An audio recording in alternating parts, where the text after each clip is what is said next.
evening, good evening, good evening. Welcome to this live broadcast today. We just finished listening to our leader, Mazi Nnamdi Kanu's broadcast. It was a mind-blowing one, especially the prophetess that called.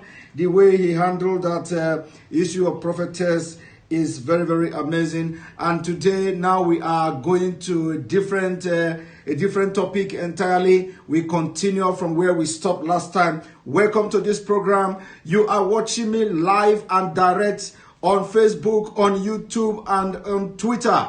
All these platforms, you are viewing me live and direct, and this is my live broadcast. This evening, I am going to tear the rubber. I am going to tear the rubber. What is going to shock you?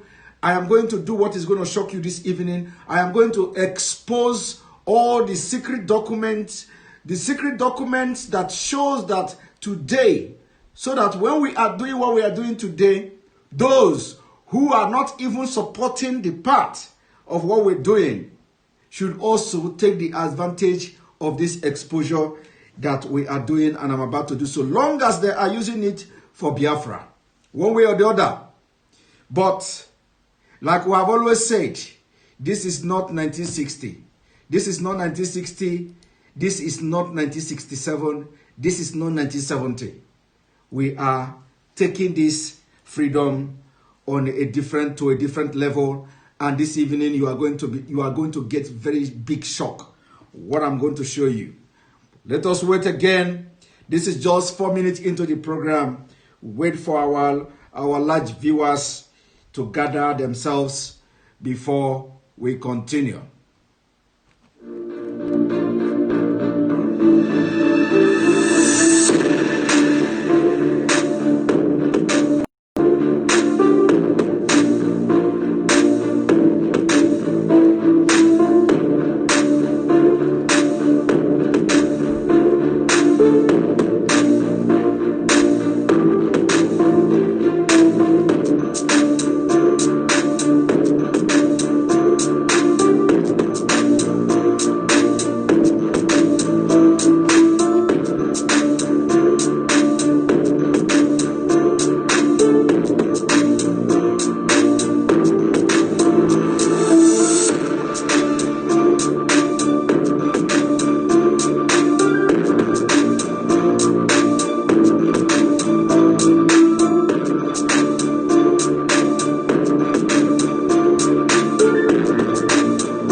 Those of you asking for the debate, the video of the debate is coming.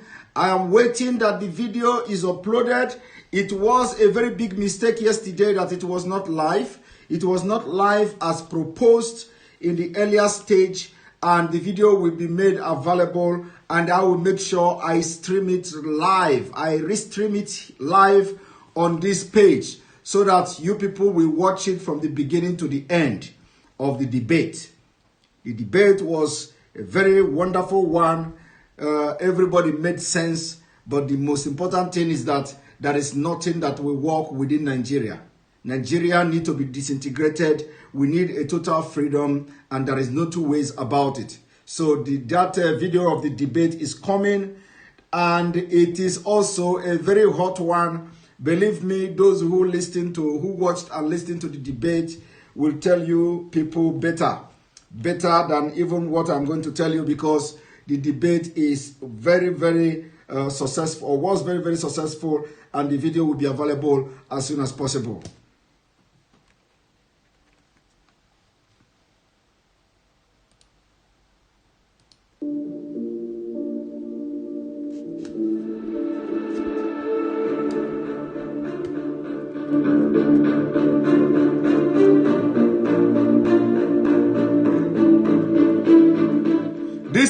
This evening, you are going to see a very shocking revelation, how the United States of America turned their back on Nigeria. I am going to expose to you this evening how the United States of America wanted to forfeit everything they had with Nigeria for the sake of Biafra. America wanted to let every business, every ties they had with Nigeria to go for the sake of Biafra. And nobody knew about this because of the lack of information from the Biafran people, from our fathers. Lack of information, honestly, it is a very big pain, heartbroken, coming across this secret document of America. It breaks my heart. It breaks my heart because we have condemned them because we do not know what transpired during the war. A lot of hidden secrets, is coming out. And today, when we are talking about America, and some people will tell you, leave America alone. They will not come for you. Leave this. Because you lack knowledge of international politics. Because you lack knowledge of international politics. You lack information. And that is what we are doing. So that you will realize the importance of world powers, especially when it comes to independence. So when we are shouting and talking about America, United Kingdom, EU, all of you will be saying, you people, that we cannot rely on America. So long as this war, this global village is concerned, you can't do without America. You can't do without America. And it is a thing of joy.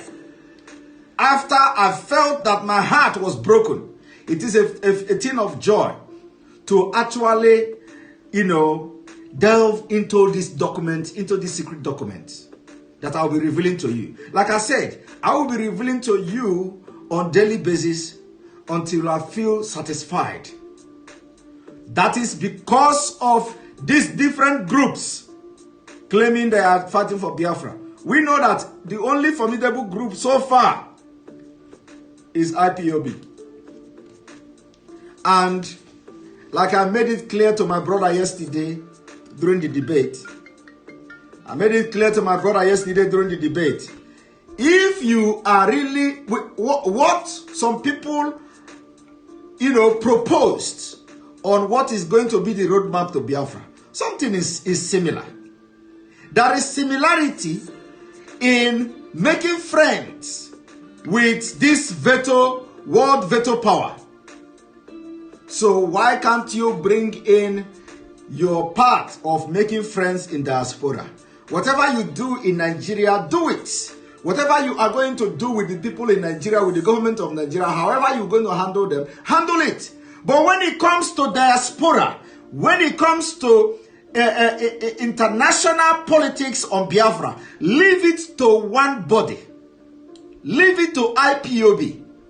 Leave it to any group that is fighting for Biafra that has affiliation with IPOB or that IPOB have affiliation with. That is all. That is all. So that when you go and write Boris Johnson of the United Kingdom, You are writing Boris Johnson that you are looking for a referendum. You are looking for autonomous government in Nigeria, or you are looking for a restructured Nigeria. When IPOB, under the leadership of Nnamdi Kanu, want to write Boris Johnson, they are writing Boris Johnson that they want total freedom of Biafra. You see that it is not working. You see that you are knowingly and on purpose sabotaging the struggle for Biafra.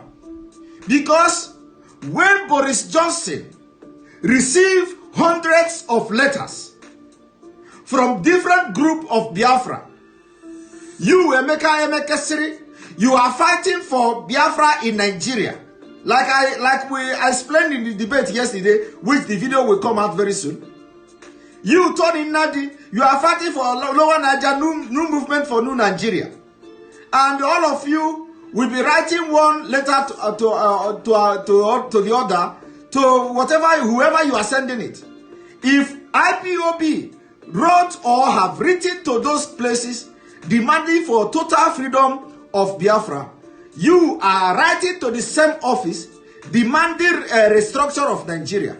What do you think they are going to take Biafrans for? This is where I say you are using divisional tactics to just sabotage the struggle for Biafra. But we are going to crush anybody, not by killing, but by truth and constructively and objectively.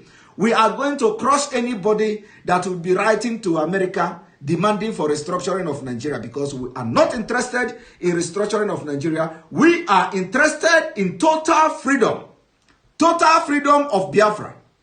If you are not interested in total freedom, leave the international stage for us. Leave the international stage for us. Fight in Nigeria where you are fighting for the restructuring of Nigeria. Leave this international stage. Leave the diaspora. Leave the world leaders to us. Let us handle them. We that we want total freedom, let us handle them. You that want a restructuring of Nigeria, go to Nigeria, face Nigeria government and agitate for restructuring of Nigeria. You don't go and start agitating from abroad, asking government to come and support you to restructure Nigeria. That is an insult on our intelligence. And that is the reason why we are saying, stop. Stop. You must make sure you come together, bring in what you have to contribute here in diaspora. When you go to Nigeria, continue with your Nigeria movement. Continue with your new Nigeria movement. Continue with your restructuring movement. But don't bring it to international stage, because that is an act of sabotage. If you are coming here, we are shouting for total freedom. You are going to write and say you want restructuring. You are sabotaging the agitation for Biafra. That is just simple and short. Simple and short. So this evening, I am going to, first of all, let me give you background of what is going to happen this evening. You see, I am going to show you how bad it is in the Northeast. How bad it is in the North. I'm going to show you. I am going to also present to you now, for a start, I'm going to read to you a secret document, a telegram document from the Department of State to Nigeria, and from Nigeria to Department of State. Now, I want you to go and get your cup of tea, go and get water, go and get your coffee, wherever you are, because it is going to be very interesting this evening. Now, I want you to understand one thing. Those who supported Nigeria in 1967 will no longer support Nigeria of today. That is one thing I want you to have at the back of your mind. In 1967, Nigeria had no 5 terrorist group. Nigeria today in 2020 is contributing to global terrorism. Nigeria has been ranked number 3 terrorist country in the world. They were not in terrorist country list. They were never ranked as a terrorist country in 1967. Nigeria have shown to international community their sympathy to terrorists. Nigeria has shown to international community that they will continue to support and sponsor terrorism. It was not like this in 1967. As I'm talking to you today, Nigeria has been ranked as a country that aid, abet, and support ethnic cleansing, killing of Christians in Nigeria, and in global level, Nigeria has been ranked as a country to be watched. It was not like this in 1967. As I'm talking to you today, Nigeria has been banned. Nigeria is banned from migrating to America. As I'm talking to you today in 2020, you can no longer migrate to America to live as a Nigerian because of the terrorism in Nigeria. It was not like that in 1967. So for some of you who are saying, do we have international community backing? Are we discussing with America? What is the British? What is the European Union? They are aware that Nigeria of today has collapsed. How can you have a 5 different terrorist group in one country operating in the northeast and northwest, and the government is yet to proscribe the one that has slaughtered and committed genocide in the Middle Belt and the southern Nigeria? So, international community know Nigeria better than you. And even in 1960, in 1967, during the war, when the information leaked to the United States of the evil Nigeria were doing against Biafra, you will be shocked. You are going to get, honestly, your heart is going to get broken now. What I'm about to do. 1 minute.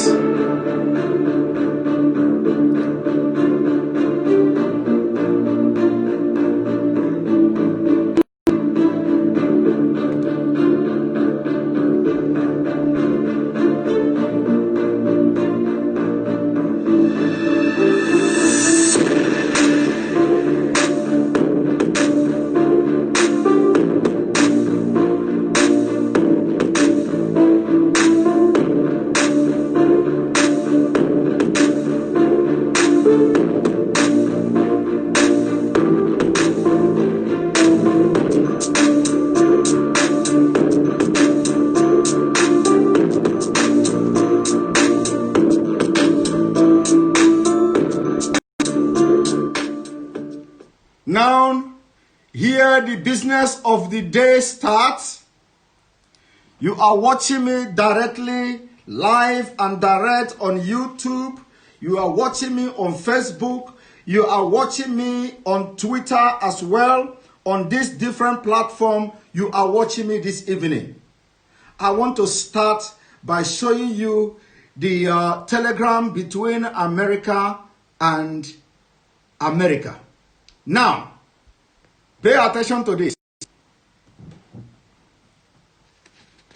What is this document all about? What is this document all about?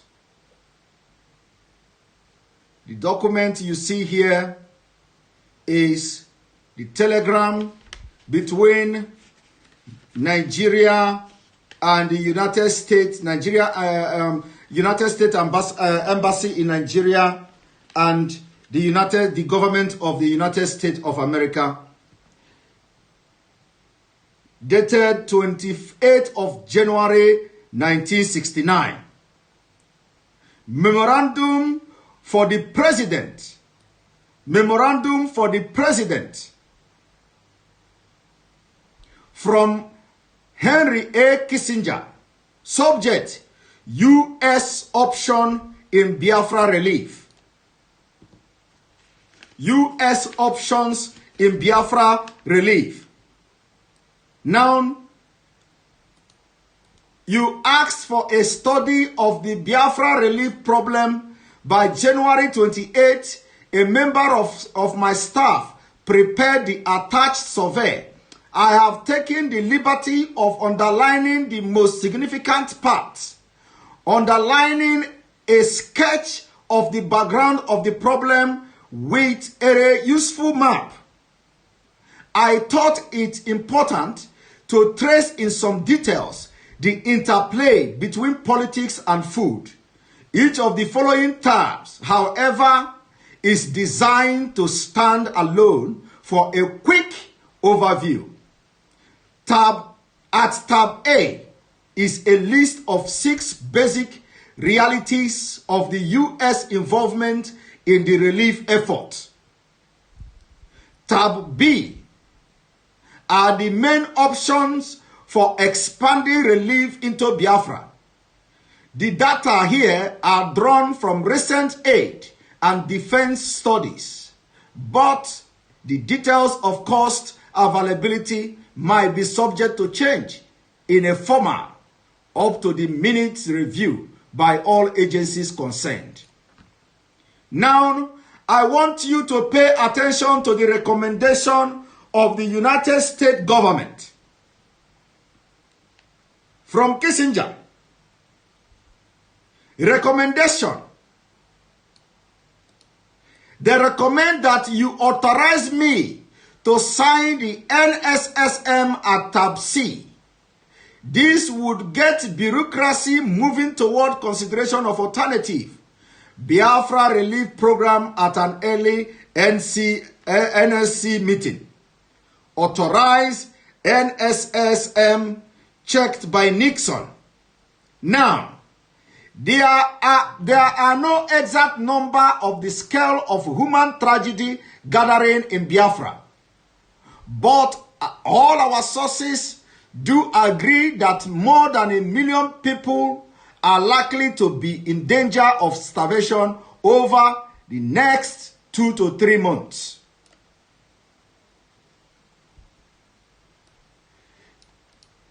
The disaster certainly overshadows direct U.S. interest in Nigeria. Do you understand this statement? Do you understand this statement? This statement says that the disaster in Biafra certainly overshadows direct U.S. interest in Nigeria. Have you seen it? You see where and what with this thing I'm showing you now, Gowon had access to it. That was the reason why the Gowon turned to Russia. Upon noticing that American government, they were turning their back on them, Gowon turned to Russia. You see that? America in their report said that the crisis in Biafra land have certainly overshadowed direct U.S. interest. Direct U.S. interest. That the crisis of Biafra is more than the interest of America in Nigeria. Are you following?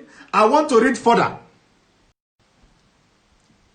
This memorandum went further to say, there would be no question about evacuating 5,500 U.S. citizens or sacrificing the 300 million private investment on the federal side if this stood in the way of relief. You see that? America was ready to sacrifice every investment they had in Nigeria for Biafra. And this was in January 28, 1969. America told Nigerian government that they are ready to sacrifice everything in the federal side in Nigeria, that they are not interested in the investment of America. America is no longer interested in their investment in Nigeria. America is no longer interested in the interest they have in Nigerian government. They were turning to Biafra. Have you seen it? Do you see why it is important that Biafrans are scattered all over the world today? Do you see why it is important? We are scattered all over the world and we are doing wonders. A lot of us are involved in international politics. You see what we did not have in 1967. And when you look at what happened, you will find out that your heart will go, you will have a broken heart, because the people of Biafra then did not know that this was going on. Because there is no lobbyist. There is no lobbyist, there were no lobbyists who could be communicating directly with the United States of America. And by the time America noticed what Nigeria was doing, they felt so bad. They told Gowon and the government that we are no longer interested in our $300 million private investment in Nigeria. Look at it. Look at it. There would be no question about evacuating the 5,500 US citizens or sacrificing the 300 million private investment on the federal side if this stood in the way of the relief. Now, the heart of our dilemma, however, is that our instinctive moral concern and involvement with this tragedy cannot be separated from the political tangle, either in the eye of the two sides or in the real impact of relief on the course of the war and its broader consequences for Nigeria and Africa. Policy must be measured in terms of, one, its effect on our ability to help get in relief, two, long-range damage, as well as the immediate disaster. Background of the problem. The Civil War is rooted in failure of the first generation of British tutored politicians to make something of independence of the unity. Are you hearing America? America analyzing the problem of the war of Biafra and Nigeria. America telling you in 1969, the root cause of the war of Biafra and Nigeria is because the British failed. Because of the British tutored politicians failed. This is America document. Official United States Department, US Department of State. Memorandum. They acknowledged the failure of British tutored politicians to make something of independence and unity.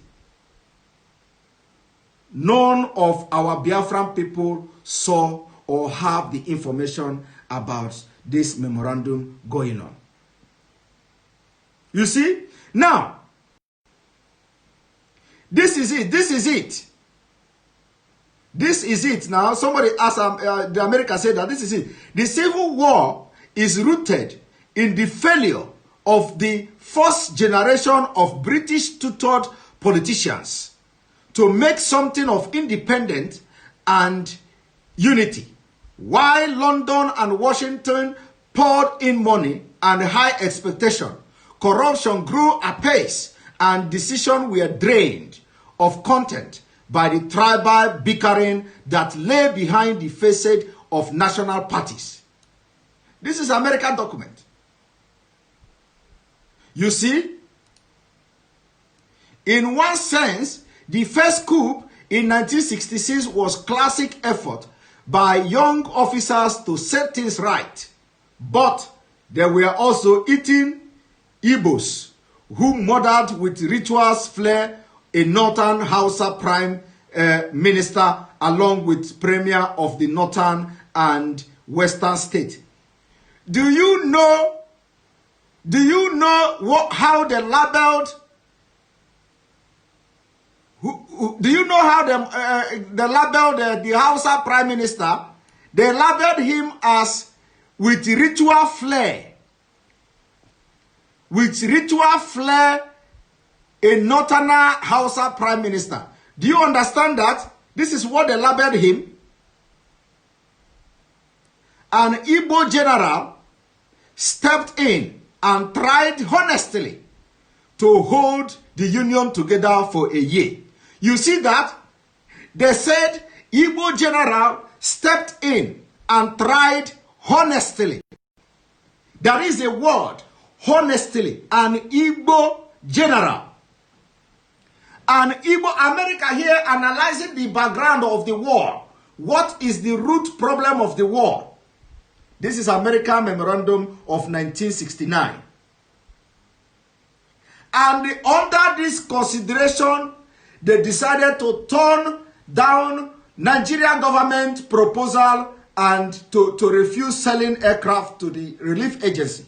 They turned Gowon down. That was when Gowon knew that the game is over, or the game was over.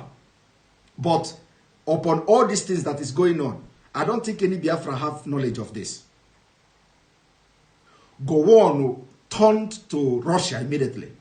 America began to send warning to Nigeria because of the presence of Russia in Nigeria.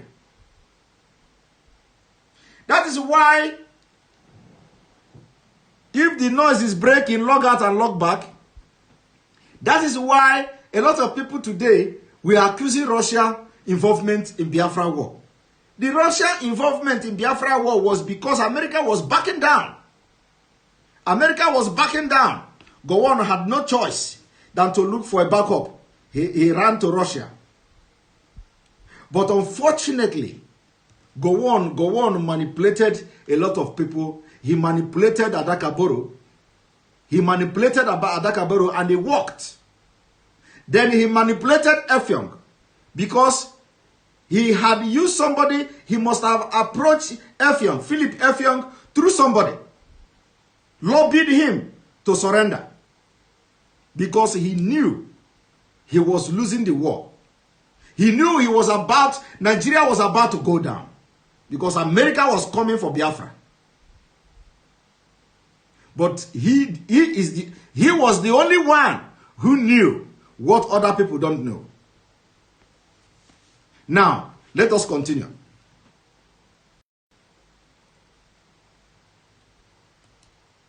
But the coup leader went unpunished and the spiral was rapid. 6 months later, the general was murdered. You see that? The general was murdered. 30 to 40,000 Igbos were savagely slaughtered in the north. You see?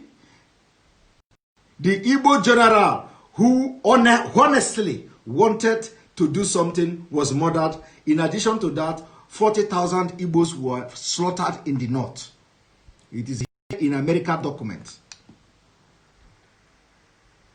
It is here in American documents. 40,000 Igbos were murdered, were slaughtered in the north. The young colonels in coalition of West and North took over in Lagos. The East, 2/3 Igbo, 1/3 minority tribe, took back a flood of terrified Igbo refugees from the rest of the country and talked secession. There followed a predictable sequence of mutual bad fate, mounting Chauvinism and outflanking of moderates. The war began in July 1967. It has come down to a standoff with the rebels retrenched Biafra, hold up in the Igbo heartland, about half the territory they began the war with. The federal government outnumbered the Biafrans 2-to-1 ratio ineffective, but French arms and higher morals gave the rebels parity for the present. So, in other words, there were French arms and all that pumping into Biafra at some point. And the two sides, federal military government, 350,000 square miles, 47 million. General Gowon, 36, stand horse trained, devout Baptist, ruled almost literally by unanimity over a tenuous coalition, increasingly trained by the standoff. The Western Yoruba, about 1/3 of the coalition, are starring ominously in tax riot and seditious talk by local politicians. The army seems to remain reasonably solid, if not tightly controlled from Lagos. There is an urge for unity among the elite of all factions, though the strongest cement at the point is probably common tribal hatred of the Igbos. American government recognized the fact there is a strongest cement at this point is probably common tribal hatred of the Igbos. This is in American document. Look at it here.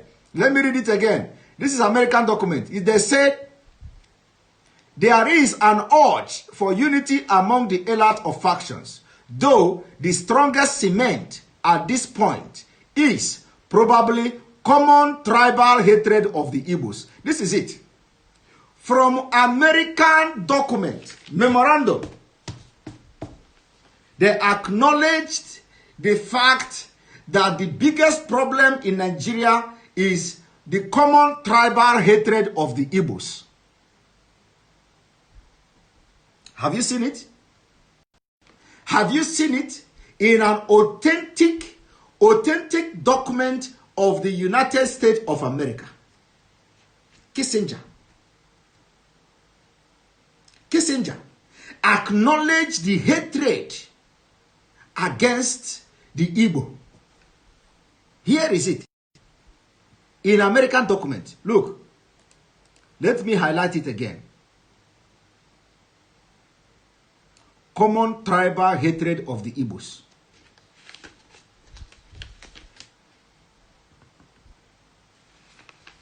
You see? Let us continue.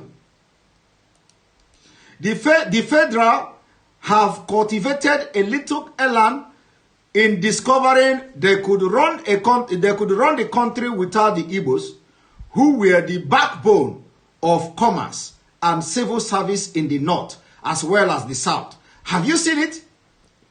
That Igbos were the backbone of commerce and the civil service in the north as well as the south. They call us backbone. American government recognize Igbos as the backbone of commerce and civil service, both in the north and in the south. And that is why today they will say Igbos are dominating you. It is experience, skills, and competence. And like I'm saying, this is America document. So when I say America know you better than yourself, it is not just, we are not just exaggerating. It is America know you more than yourself. When America predicted the Nigeria breakup and all that, it is not, they know, it is not late. What you see now is just patching. They are patching. America themselves predicted Nigeria breakup in 2014 or so. So they have patched it now from 2014 to 2020. And on daily basis, in fact, the saddest news is what you are hearing from Nigeria every day. So they are patching. Let them continue to patch until it swallows those who are shouting for Nigeria to be one. You see? Until it swallows those who are shouting that Nigeria must be one. Because when it swallows you, you will not be there again to talk. Now let us continue.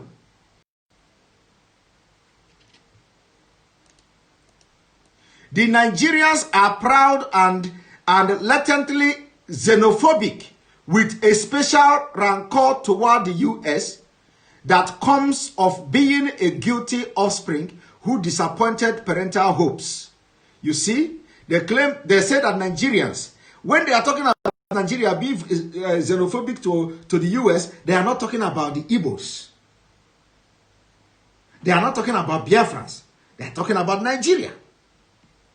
Because they embrace the United Kingdom and they despise America.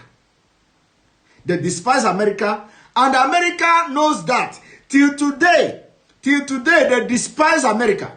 That is why you see their Minister of Information, the one that is, the name is Lie, Mr. Lie, the one that lies too much. He came to say America, nobody gave America police of the world to ask them question. Lie Mohammed. Today, it is in their blood. They hate America. They despise America. They hate Trump. They hate everything in America. So long as Obama is not there. So the hatred continues.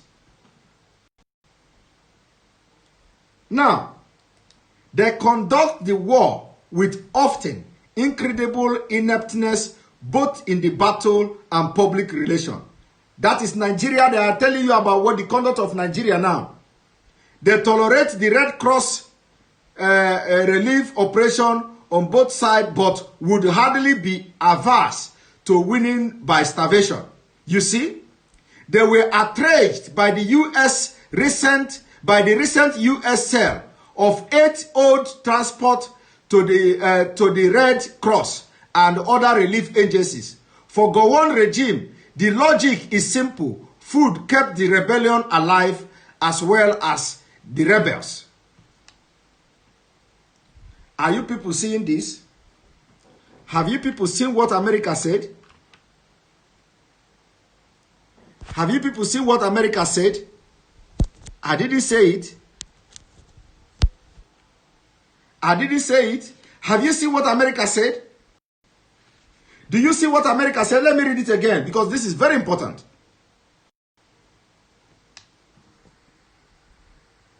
America said that the Nigerian government conduct the war with often incredible ineptness, both in battle and public relation. They tolerate the Red Cross, the Red Cross relief operation on both sides, but would hardly be averse to winning by starvation. America is telling you this. They were outraged. America said that Nigeria government were outraged by the recent U.S. sale of 8 old transport to the Red Cross and other relief agencies. You see, that was when Gowon get the shockest of his life. Knowing that America turned him down. He was so, Nigeria military government was so outraged for them to notice that America have turned their back on Nigeria. And went further to say, for Gowon's regime, the logic is simple. Food kept the rebels alive as well as the rebellion alive as well as the rebels. You see? So from this place, it shows very much clear that America turned Nigeria down and that Nigeria was outraged at why they sold that aircraft to the relief agencies. Because Gowon claimed to America that the church, they are going to use that aircraft to bring arms to Biafrans. America turned it down. In 1969, America turned it down completely. You see? Do you see it? For those who say America, no, people don't, because we don't know what America did. We don't know the role America played. Of course, it was at the dying minute. Gowon use that his brain, evil brain, and immediately begin to approach Effiong, telling him to come back, telling him to come, because he knows he was already losing the war. He knows immediately America turned to Biafra. That is the end. He don't want that to happen. He don't want to give Biafrans or Effiong, Philip Effiong, British space. He approached him through inside person, probably. Say, Gowon want you to surrender so that everything will go. Without knowing what Gowon saw. Without knowing that Gowon have seen America rejecting Nigeria. Without knowing that Gowon have seen that America were turning their back on Nigeria. He didn't know this. He didn't have knowledge of this because Gowon had the knowledge of this. And he went and surrendered out of ignorance. He went and decided that the war should end out of ignorance. Of course, we understand it is because of the starvation, the children are dying and all that. But had it been he had the knowledge of this, he wouldn't have done that. It would have been the last man standing, and America would have come for the last man. America would have come for the last man. And that would be that would have been the paradigm shift. We will not be in this mess today in Nigeria. We will not be in this mess. That is why when we are going deep, finding the problem of the past so that it will not repeat itself again, people don't understand. People don't understand it. A lot of people don't understand how deep we can go to find solution to the problem in case if we find ourselves in that same situation again. It will never happen. Now here, current position. The federal government still insists that Biafra must renounce sovereignty before they will talk peace in earnest.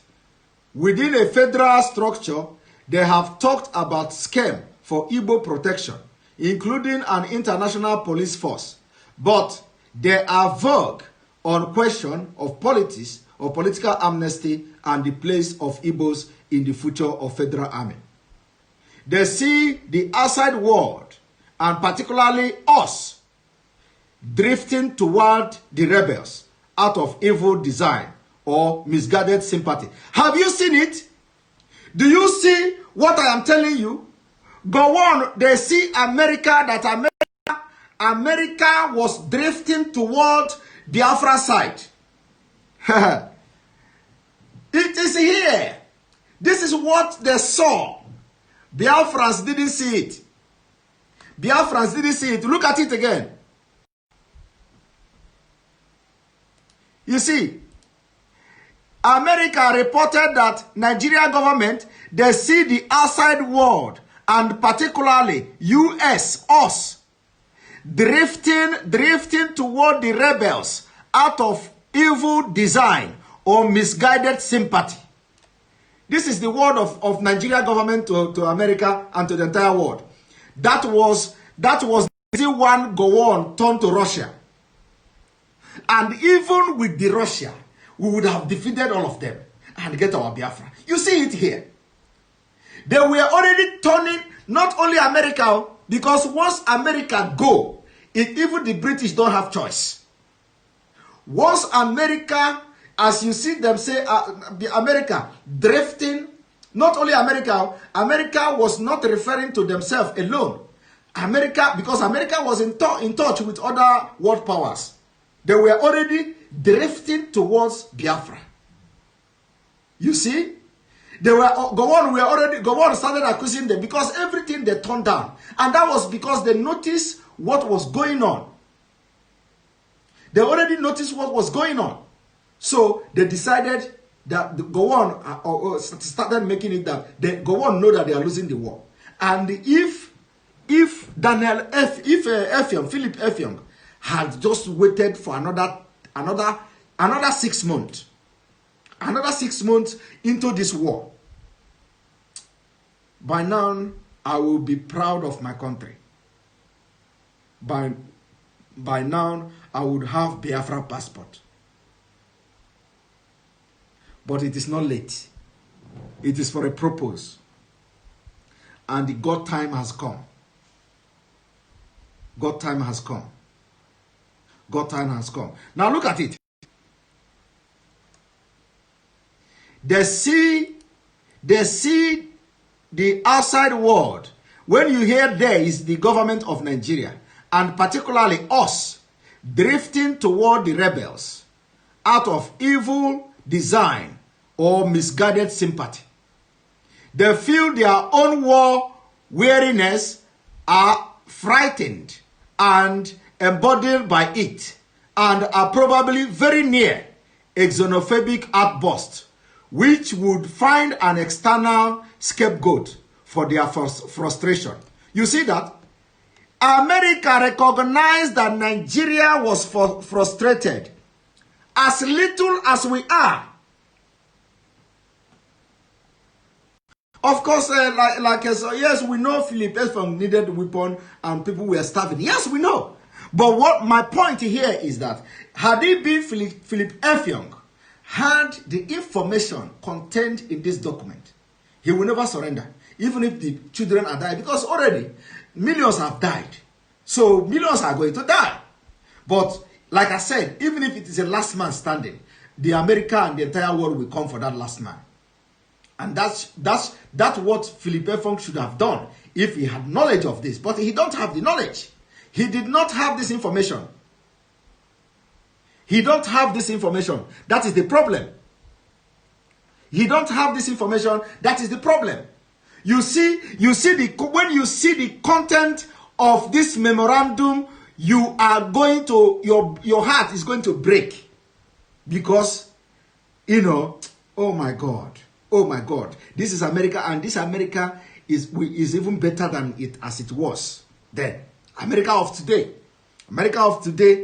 they don't tolerate terrorists. They don't tolerate terrorism. Countries that sponsor terrorists, they don't tolerate them, and Nigeria is one of them. Whether you believe it or not, Nigeria is a sponsor of terrorists. That is number one thing that nobody can dispute. Now, this continues. Our 8th transport almost triggered it.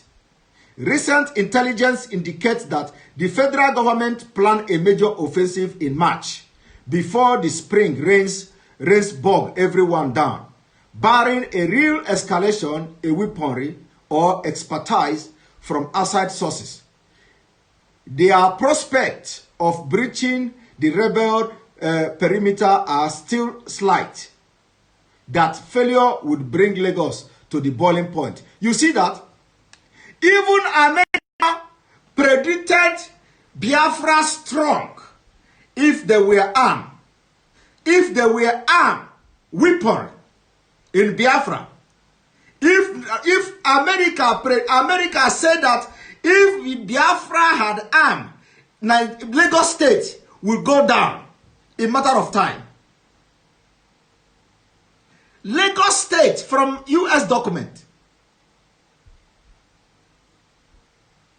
So when we are going deep, you see, they know what we're doing. This is a media war we did not fight. This is a media war we did not fight in the 60s. And they know how strong, they know what Biafra could, led by Ojukwu, was capable of doing. Had it been there were weapon.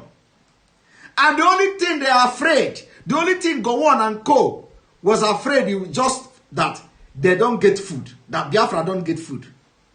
Food. The food. That if Biafra get food without even arm, they will finish Nigeria.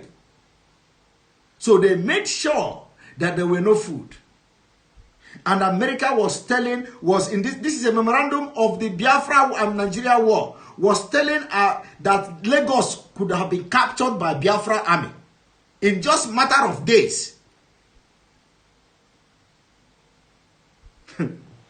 Oh my goodness. Now listen. Now, Biafra, 3,000 square miles, 4 to 6 million. Colonel Ojukwu, 35. British trained erstwhile playboy presides over the popular support and the military morals of people convinced that defeat means extinction. The Igbos are the wandering Jews of West Africa. This is America. In American document, Igbos are the wandering Jews of West Africa. Do you see that? In America, in the United States of America, U.S. Department of State classified document. Did you see that? They recognize the Biafra in this memorandum as the wandering Jews of Africa. Here, the Igbos are the wandering Jews of Africa. Gifted. You see, this article did not say, in quote, like they claim that Igbos are this, or that Igbos are claiming to be wandering Jews and gifted. No. The article directly stated the Igbos are the wandering Jews of Africa, gifted. Do you understand the difference between when somebody is making reference to a quote or making reference to a claim? They did not make a reference to any claim of any Igbo person here. They stated it as it is here.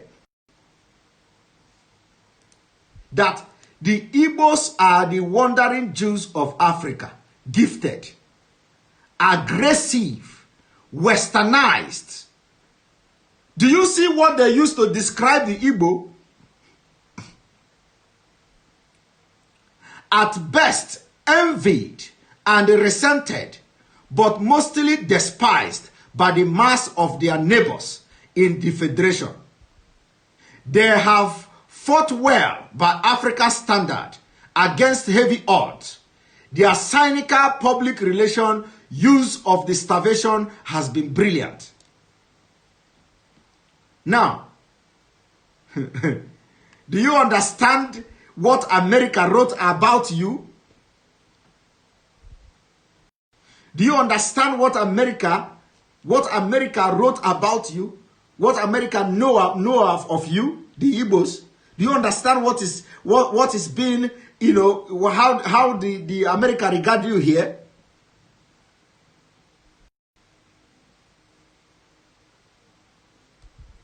Current position. Ojukwu says in one breath his sovereignty is not negotiable. Yet in the next talk about a compromise, confederation, or commonwealth, which he never defined, he has ruled out the British as mediators and distrust the OAU.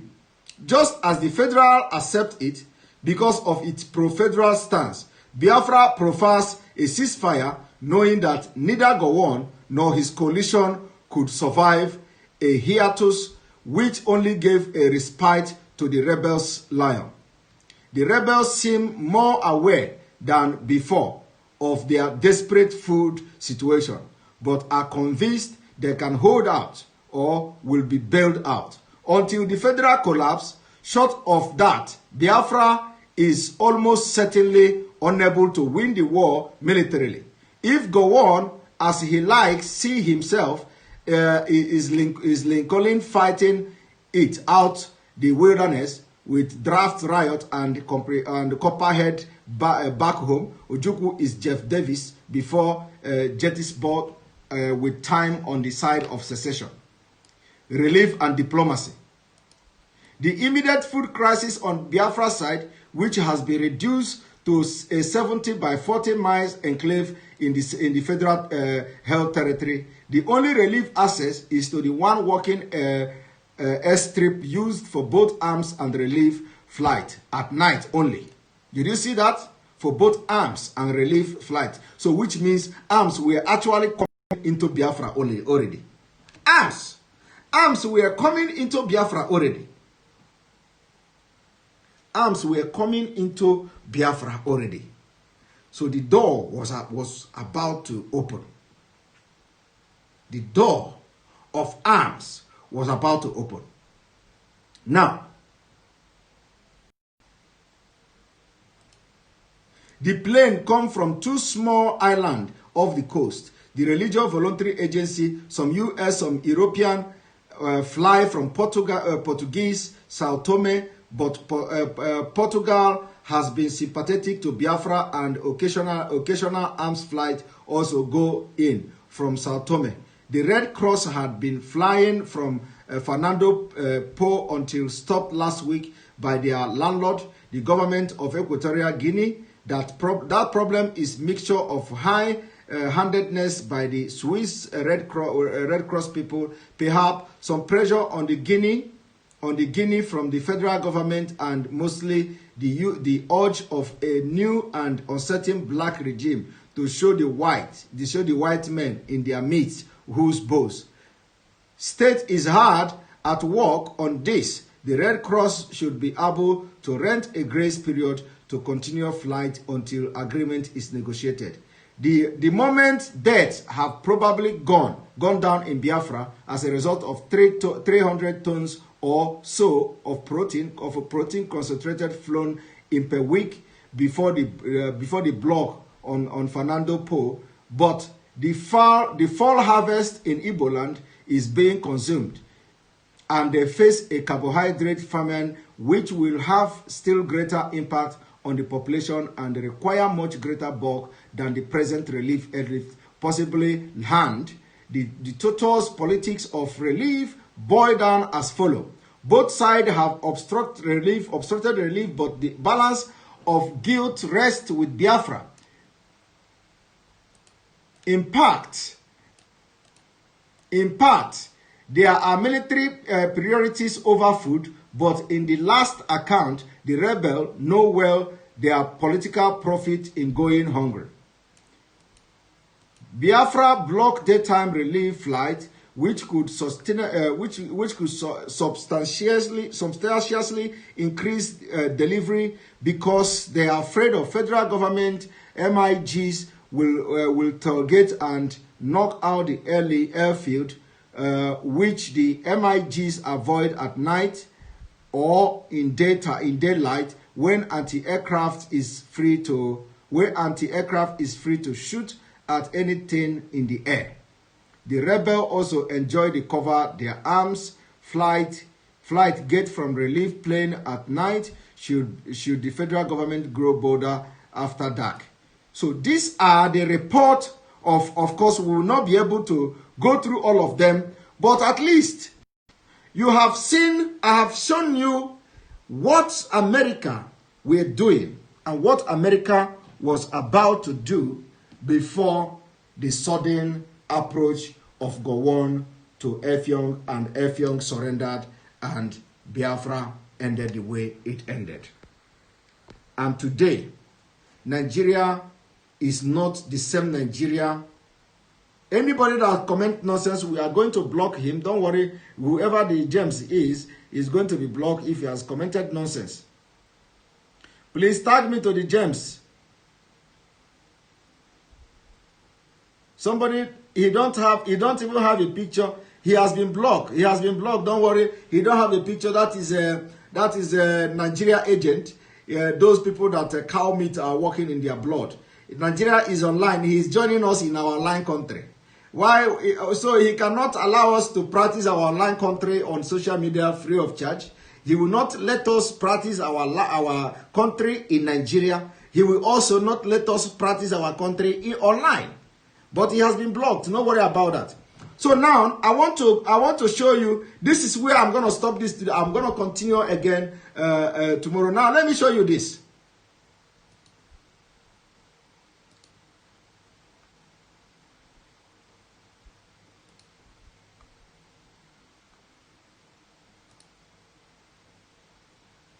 Now, this is the Nigeria. What I'm about to show you now is the Nigeria of 2020. Nigeria of 2020. It is not the Nigeria of 1967. During the 1967, when all these people were talking with Nigeria and all that, there were no Boko Haram, there were no bandits, there were no herdsmen, there were no Ansaru, there were no 5 terrorist groups in Nigeria. But today, it is a different story. Today, it is a different story. And welcome to this.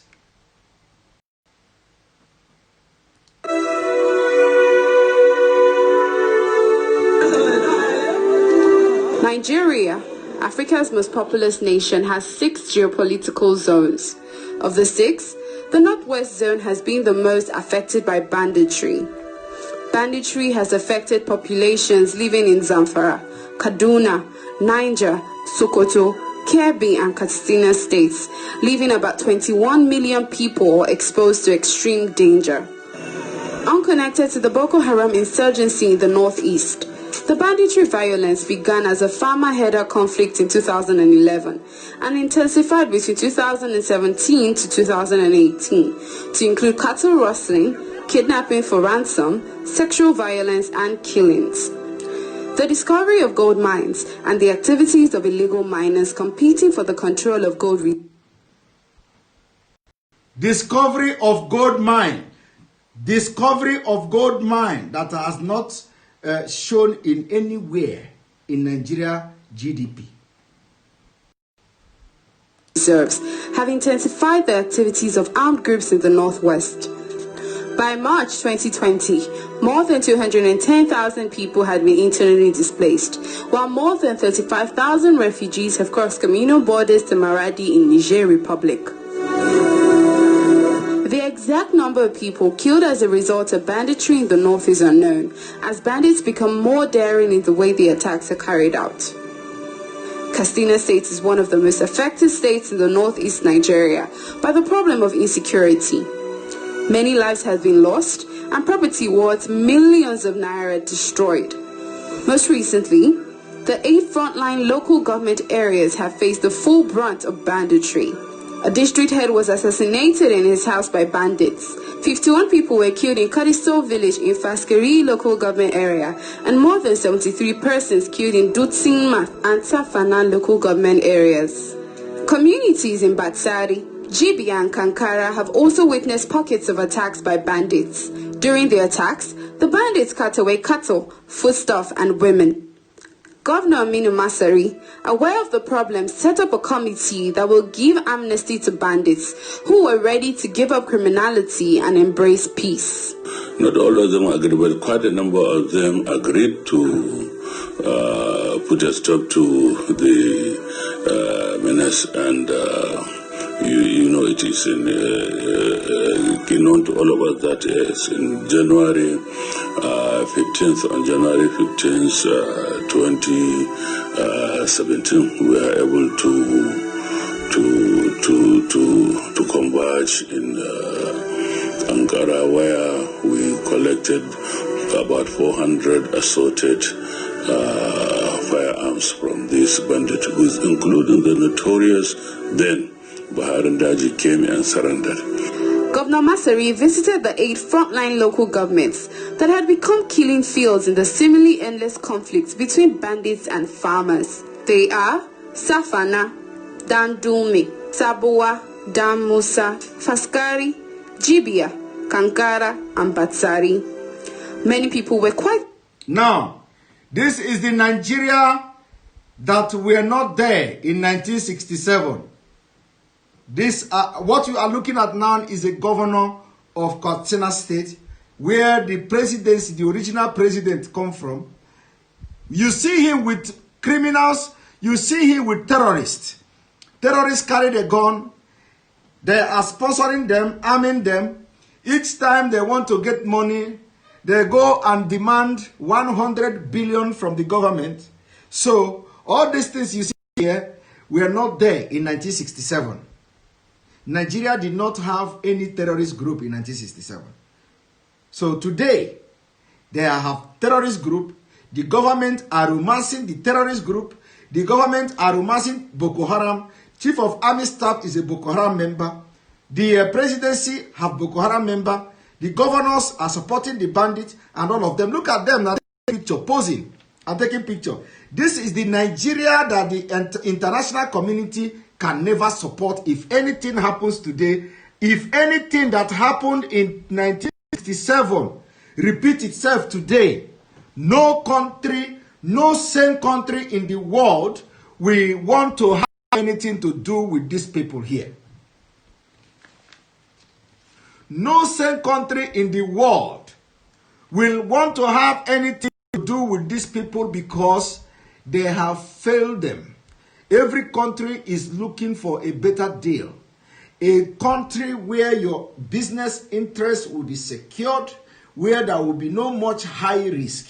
If you are an investor, in a global market or something like that, you find out that Africa, when you are investing and choosing Africa, you have a very high risk.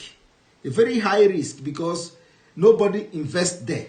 So the terrorists don't allow them. So if America is looking for a better deal, a better business interest, protected business interest, and more safe heaven for business. That should be Biafra. We are going to safeguard every business interest in Biafra land. In Nigeria, you don't even see any investor anymore. They are all running away. Nobody wants to do business with these people. They are all criminals, all terrorists, sponsoring terrorists and killing of human beings that should be respected. The human dignity is not respected in Nigeria, and Nigeria has become a terrorist country. And the only thing they are trying to do is to turn Nigeria into Islamic State, and we cannot accept that. We are exiting as soon as possible. Surprised. See the governor in the bandits' den sandwiched between gun-wielding armed men without a care in the world for his well-being. You see, people are saying that even by going to the forest, they say I'm putting my life to risk. I have sworn to protect lives and properties. So if sacrificing my own life will ensure security of over 7 million indigenous, why not? Because the people that are being killed are also they are Nigerians. The only difference between me and them is the governor and the ordinary people. For a long time, peace reigned in Katsina, due largely to the amnesty program, which saw bandits making some demands, including schools, water supply, roads, and electricity. So safe was Katsina State that in 2018, it played host to refugees fleeing killings by bandits in Zamfara State. We thank God that peace has returned to the community. People can now go about their daily activities. We are all one, so we are not causing trouble anymore. People from different communities are now free to move without fear. But by the middle of 2019, the bandits had resumed attacks on communities in Katsina State.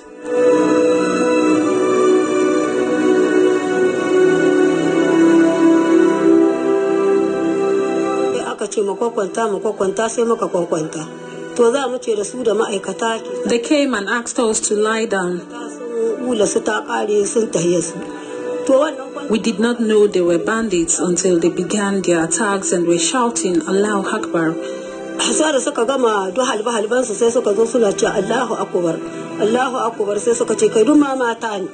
We were all women.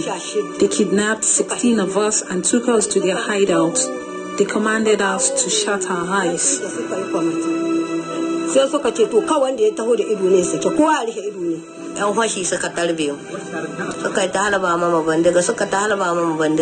They banished on our community with sporadic gunshots. We all lied and why they continue to shoot.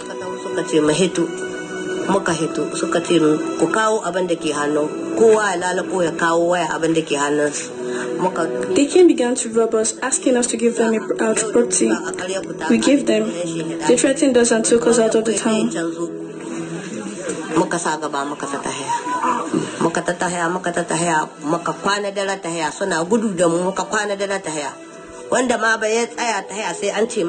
They marched us to an unknown destination. Those who were too weak to walk were forced to run. We got to the place the second day and they camped us somewhere. The bandits who kidnapped us were 6 in number.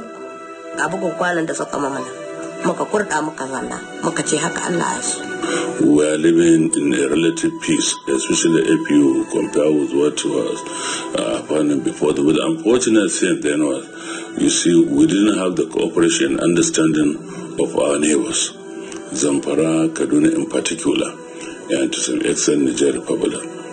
His Excellency here try as much as he can to see that all the governors in the Northwest Zone come together and have a common front to fight this, because there is no state alone can do this successfully, because when you push them from here, they move to another state, and if they are pushed from there, they come to your state. So you see, we have relative. Now, I do not need to play all these things, or play all the video, but you have seen the Nigeria of 2020. It is not the same Nigeria of 1967. When the country can talk, standing in front of committee or among committee of nation. The Nigeria of today cannot stand among committee of nation because they are fantastically corrupt, they are evil, they sponsor terrorists, the terrorists have hijacked the government, there is no president, everything is collapsed, everything is collapsing in Nigeria. So Nigeria of today cannot stand among committee of nation. You see, who is going to negotiate within government and government? Is it the president that is dead, or is it the one that have brain tumor? Because if there is a war outbreak today, it is not going to be foreign minister, it is going to be president and president. Who is going to be negotiating on behalf of Nigeria? Is it the foreign ministry or Lai Mohammed or who? These are the things people don't know. If war break out of Nigeria today, that they want to bring war to us, we are going to defend ourselves. And the president will be forced to begin to negotiate with other countries. Because when you say, I have given my delegation, they want to hear the president. Donald Trump want to speak with the president. You will talk. You begin to talk sense. Boris Johnson will want to speak with the president. You begin to talk. China want to, even though they are going with China now, China want to speak with. So it is going to be, you are going to come out to talk to world leaders as a Nigeria president that you are. You see, do you know what it takes to bring down the country, to bring down Nigeria peacefully, without any hassle? Peacefully, without any hassle. I want you to listen to this. Let's move forward. And I said that when we talk about change, the only thing that can bring a lasting change in this country is the implementation of the national conference that all Nigerians gathered to come up with a document and say that if we begin to do things this way, we will change this country for better. These people who are talking about change refuse to participate. They say they will not implement it. So what change are they bringing? Every time you listen to them, you see the bitterness in their hearts. Bitter, anger, as if somebody has taken their property. Venom. And I said that, look, you cannot give what you don't have. If you don't have a peaceful heart, a friendly heart, you cannot bring peace to people. For you to bring peace, you must be somebody who can forgive. Somebody who brings peace. Because somebody will ask me to go and kill, that will bring peace. It will bring crisis to us. Especially now that society is so sophisticated and small light arms and small weapons are all over the place. You set this country ablaze. And we will not go back to those primitive days. This country must move forward. You see? Why I played this video is for those who are saying that Nigeria will be restructured. For those who are, like I was listening to the prophetess in Mazi Nnamdi Kanu's broadcast today. The woman was saying that God did this, God did that, restructure Nigeria. Nigeria can never ever be restructured. That is what we have. You see, we shouted one Nigeria. We realized one Nigeria will not work. We hoped for restructure. We waited and we found out that restructure will not work. I was in the debate yesterday. Somebody want to have autonomy government in Nigeria. It can never be possible under the present government. And underline what I want to say now. This present government, if you continue to allow Nigeria to be a country, they have come to stay. So for those who hoping that when in 2023, if Nigeria continues to be a country, they are going to go away. You are living in full paradise. This government, if you allow them, they have come to stay. The only thing they will do is they will announce one person as a winner and tell you to go to court. So if you are waiting for another government to come, so you can have your autonomous government in Nigeria, you are living in full paradise. A president of the southern part of Nigeria, Goodluck Jonathan, organized a national conference, and the northeast and northwest rejected it. So what makes you think that you, when you are not a president yet, you are going to have a restructured Nigeria. It is dead on arrival. And you still do not understand that the target of this Northeast and Northwest is to take over the land in the South. So how can they give you autonomy when their actual aim is to take over your land? It is impossible. The only thing that will solve the problem is disintegration of Nigeria. And I want to show you how disintegration of Nigeria will start. One moment. Let me show you how the disintegration will start. Because our own is that we are doing practical. It is practical. I want to show you how the disintegration of Nigeria, the end of Nigeria, how it will start.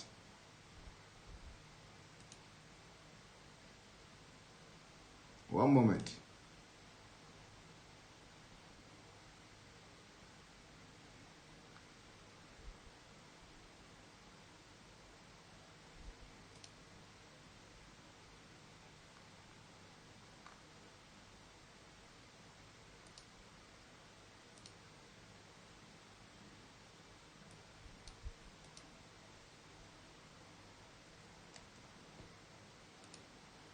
Do you know what is needed to dissolve Nigeria?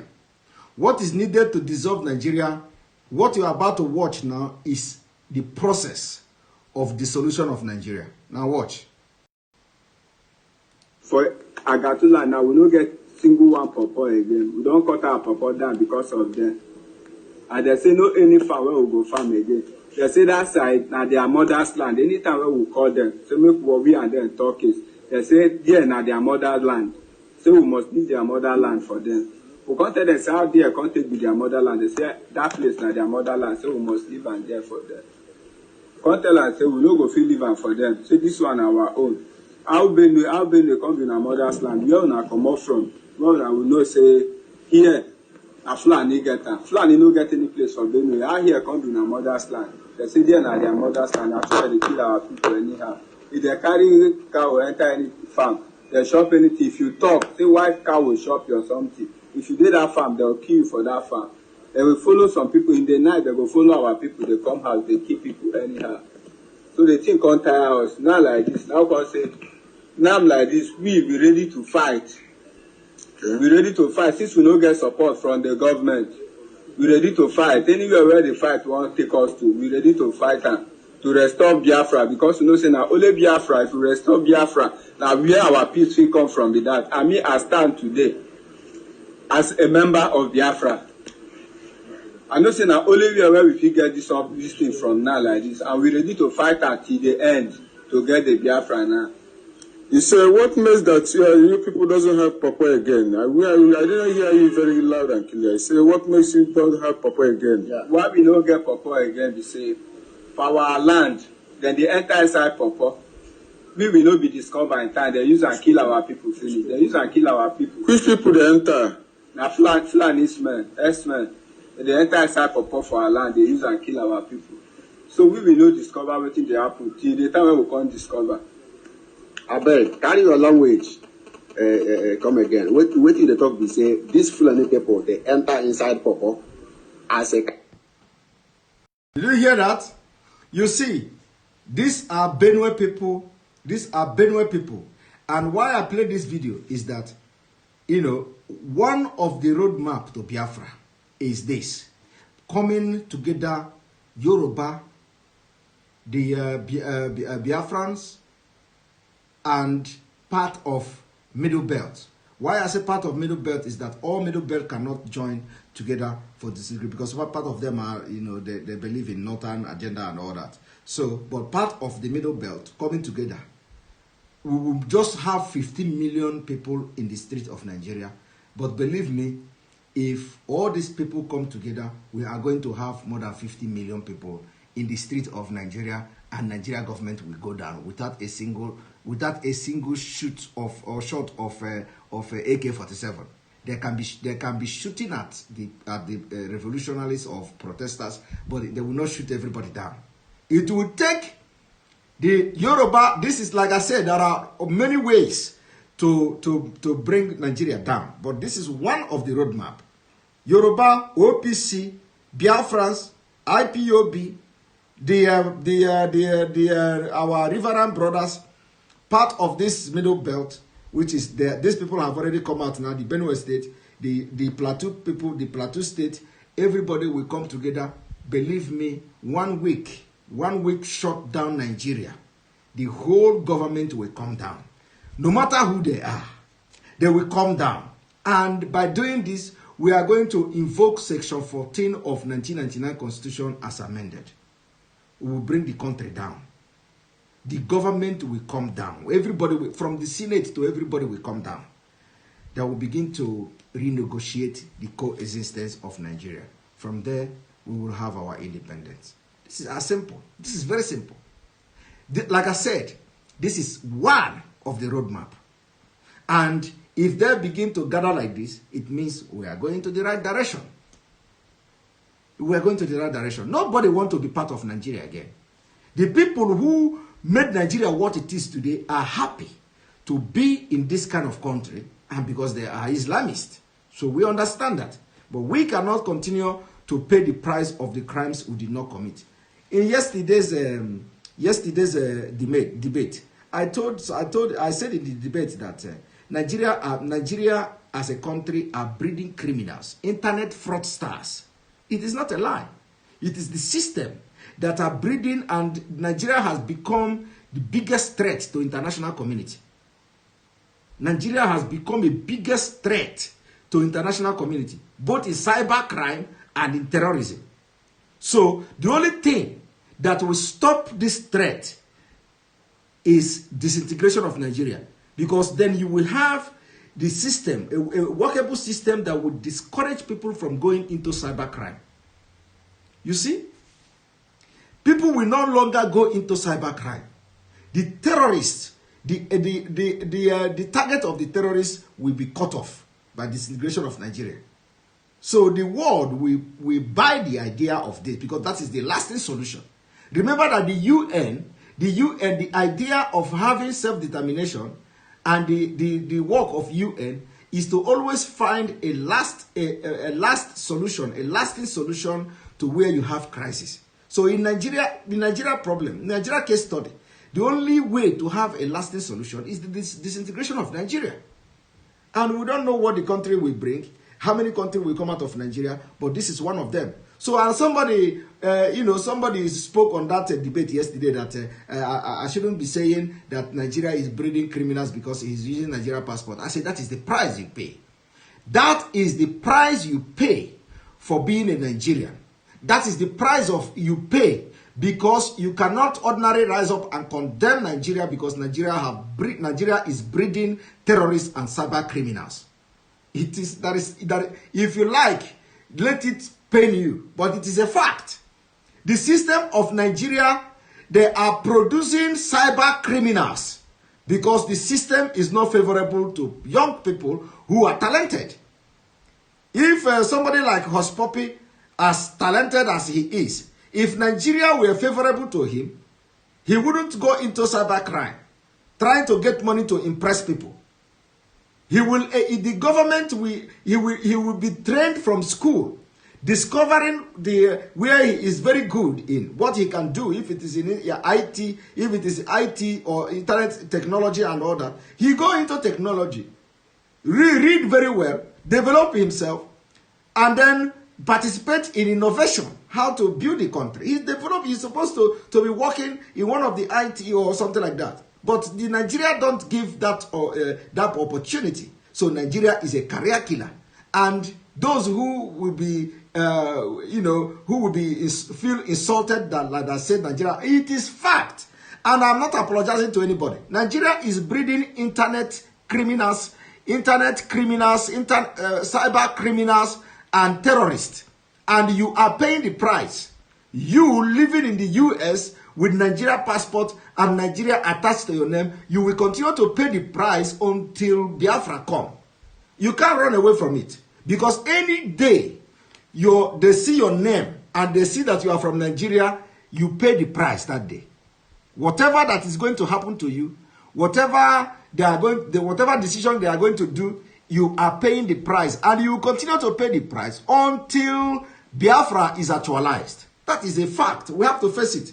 If you are an American citizen, it's a different thing. But any day somebody talk about Nigeria and you are there, and your name is attached to Nigeria, and you have Nigeria passport, you are going to pay the price of coming from a world number 3 terrorist country. You are going to pay the price of coming from a country that are training cyber criminals that are defrauding billions and billions of dollars to global in global economy, defrauding America, defrauding Canada, defrauding EU. You are coming from a country that are breeding criminals and cyber criminals. You can't run away from it. The only way to run away from it is that you deny Nigeria. You denounce and deny Nigeria. Even if you have their passport, it's for your traveling. Who cares? So don't come and tell me that you are in Nigeria and you are using Nigerian passport, so you don't accept that. You must accept it too, because it's a fact. You are going to accept it. If you do not accept it as I'm saying it now, you are going to accept it when you land in Heathrow. Heathrow Airport, they are going to molest you for having Nigerian passport. If you do not agree with me, any day you travel with the Nigerian passport, they are going to molest you by force. The way they will handle you is not the way they will handle somebody from Ghana using Ghanaian passport. So you are going to be paying that price of coming from the world number 3 terrorist country. You can't run away from it. And on this note, I am beginning to receive call. The phone will be open for telephone calls. I'm going to take call for like 30 or 20 minutes, and I call it a day. So hopefully you have seen what America did during Biafra, towards the end of Biafra war. And today, the situation of Nigeria have deteriorated, and they can never support Nigeria if there is a war outbreak today. That's the only thing I want you to learn. Now let us go there. Can we have Jocelyn? Can we have the number, please? Are you there? Our Jocelyn Noah, if you are available, can we have the number so I can pin it? And nobody should call any other number, please. Do not call any other number. Don't call yet. Don't call yet, please.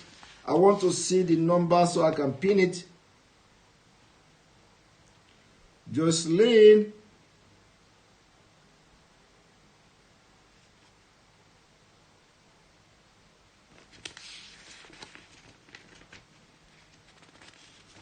Yes, they are ashamed of their passport, we know. Don't call yet, don't call yet, because the number, the calls are already coming. Don't call yet.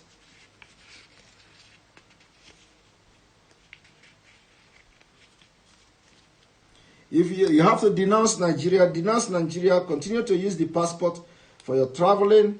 That is all you need. That is all you need. That is all you need for now.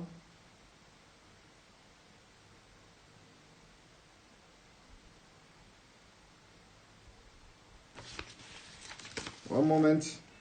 Please don't call yet. Please don't call yet. Don't call yet. Don't call yet, please. Please don't call yet. I'm not ready yet.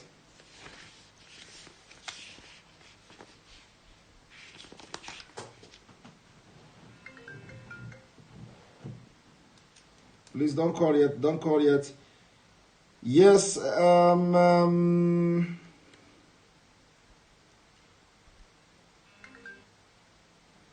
I'm just saying don't call yet, but the number keep coming.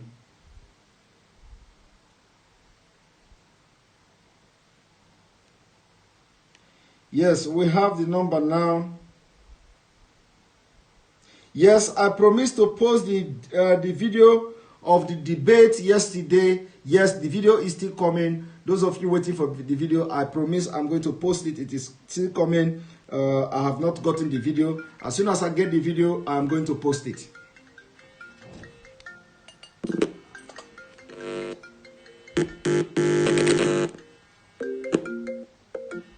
Good evening, good evening. Your name and where you're calling from, please. Hello? Call ended.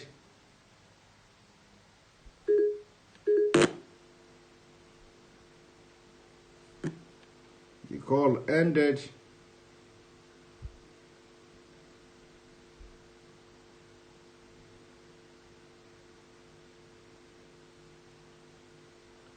All right. Now it is 1:30 a.m. here already, so we have to sleep. But I will take like maybe 10 calls. Let me just start counting it. 10 calls. The line is open now.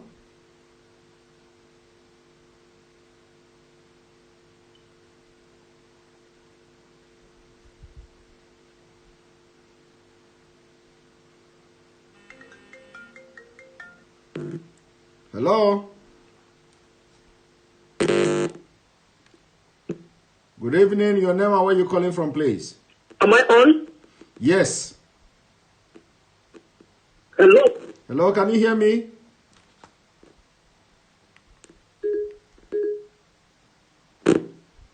Lost the caller. Good evening. Your name and where you calling from, please? Hello, Marvin. Hello? Hello? Yes, go ahead. Your name and where you calling from, please?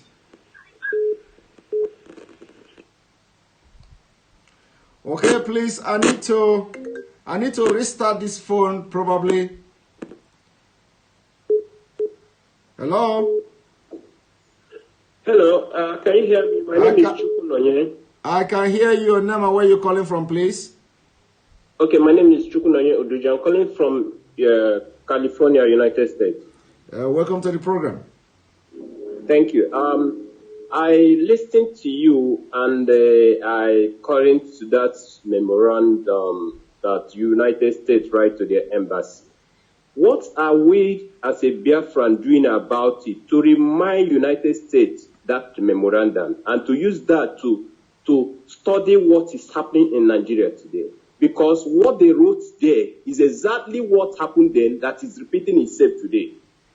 What are you guys that are on top of this agitation doing to remind United States this letter? Because this letter is a deep letter. And maybe the people in power have not really come back to see this letter. What are you guys doing to remind the senators and the House of United States what they wrote about Biafra in the past? Because that would have helped this agitation more. Thank you very much. But what we are doing or what the Biafrans are doing is not something we discuss here. You can hear, of course, you have heard that IPOB are paying $100,000 every month to lobbyists. And you heard also a possible deployment of envoy to Nigeria. So all these things are something that the Biafran agitators are doing. Okay, I think that will be fantastic. You are also aware that Nigeria is blacklisted. Okay, yes. Really? I'm not aware of that. When I mean blacklisted, it means that Nigeria is listed in a country that cannot migrate to United States. It's part of it. Okay, no, 100%. And Nigeria is ranked also number 3 terrorist country in the world and in the watch list. Okay, so when you place when you place a country in a watch list, that is the worst thing that could happen. And so it didn't happen in 1967, and it is happening now. Yes. Okay, I think that with that alone, I hope that we are almost there to get our Biafran freedom. Thank you very much for your keep doing your good work. Thank you very much. Okay, bye. Hello. Hello, Simeon. Yes, good evening. Your name and where you calling from, please? Good evening, Simeon. Good evening. I'm Ibe Marezoku. I'm calling from Norway. Ibe Marezoku from Norway. Welcome to the program. Yeah, my brother, I must thank you once again for the good job we are doing. This document we are leading on air, it was so amazing. Thank you very much. It was so amazing, you know. You are putting so much effort in this agitation.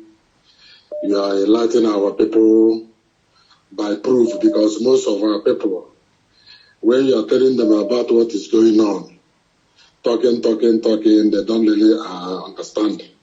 But when you show and read these documents, a lot of people will be on board, you know. They will be convinced with these things because I don't think there is people have any clue about this document during the war. They don't have knowledge of it, I believe. Don't have any knowledge. Only that Mr. Raf Omokobi. That man, he may have a clue about this. Maybe he's one of the saboteurs. Yeah, but not in-depth. He may not have in-depth knowledge of it. Or nobody know what transpired anyway, but I don't think he have knowledge of it. Yeah, so the whole thing is so amazing. You know, my brother, you are really doing a very great job. About the Mazen Nandekaru, the woman that called herself that want to take us back to the Egypt. You know, the Bible said that the Egyptians we see today, we shall see them no more. He want to take us back to the Egypt. Something that we have left for a long time. Yes. Structuring that to take 5 million people, they are to take 700,000 men in Asaba. The same Gowan. Gowan is a Lucifer that is still alive. Gowan is a demon. A very wicked human being, a demon. God is keeping him. God is keeping him for something. Yeah, somebody who called himself a Christian. He's parading himself, going up and down in Nigeria, claiming as he's an evangelist. Why all his hands are full of blood? He killed 5 million children, 5 million Biafrans, both women, pregnant women and children. That notwithstanding, he went to Asaba and massacred 700,000 men with Mutara Muhammad. You know? So, what we are doing, the one is the devil that we are seeing. And they have a special place in hell waiting for him. Or else you come on air. He must come on air, just like what Joseph Okechukwu, our brother in the United States, told him. He made a video for him. He told him he has to come on air to address the whole nation. Tell the whole nation what he knows about the Biafra, what transpired about the Biafra, and make an open confession and ask for forgiveness. Yes. But he cannot do that. Hell is waiting for him. There's no amount of Bible he read that will set him. He must end up in hell because he's a mortal. You know, he is alive today because God wants him to see the Biafra. He will see Biafra, but he will not step his leg in Biafra land because he is not welcome there. I will give others chances. I must thank you very much, my brother. Thank you very much. Is amazing job. Thank you very much. Thank you very much. Thank you very much. Thank you very much. Hello. Hi, Simon. How are you doing today? I'm all right. Your name, where are you calling from, please? It's Chris Walden. Sorry? How was the debate yesterday? I didn't see it live. What happened? Who am I speaking with, please? Chris Walden from Boston, United States. Chris from United States. So you didn't watch the debate yesterday. It wasn't live. I didn't see it. Yeah, it wasn't live. I was actually myself a little bit disappointed because I actually advertised the page, the channel on YouTube. Exactly, the channel where you're supposed to be streamed live, and the person is new on this internet something. So I think there was a problem. She could not stream it live, but I have talked to her today to make the video available as soon as possible. So, and there are a lot of people have been asking for the video. It was about 4 hours, 48 minutes debate. So it was long, but yeah, 4 hours. Yes, 4 hours, 48 minutes. Yes, so it was a long debate, but I think people will love that video is something that must be public. It must be public. I've told her to make the video available as soon as possible because everybody is asking for that video. It is very, very awesome video that everybody must listen to the argument we presented there. So I recommend everybody to watch it. As soon as it is available, I'm gonna make it premiere on on YouTube and at the same time on Facebook, so that people will watch it. But it is 4 hours long. Yes. Okay. Maybe you're going to stream it live again, isn't it? Yes, I'm going to do that. Very good. Very good, very good. I appreciate you. And tonight is also another explosive night. It's quite amazing. I believe that if Ojukwu had been privileged, to have access to all this information, I don't think he would have quickly transpired. Never. I don't think the war would have ended. Never. Because that would have revitalized him, re-energized him. Yeah, never. Who knows what would have been? Maybe we will not be going through this process we are going through. Never. But it's just because he's not privileged. There's no way he has, privilege to, documents like this. He didn't know what was going on behind, closed doors. It's unfortunate. But be that as it may, what we're doing is what we should do. Now we are in an age that is knowledge is pretty more available to us, and whatever we are doing right now, I think we're on the right track.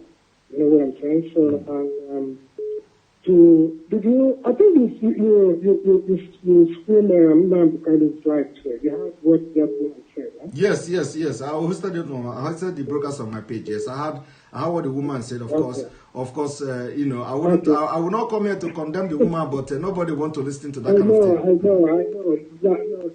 Simon, that's not my intention, but it's just for us to be aware, like what you just read there, it said is jealousy. They are afraid. Why are these people always afraid when it comes to people with pain?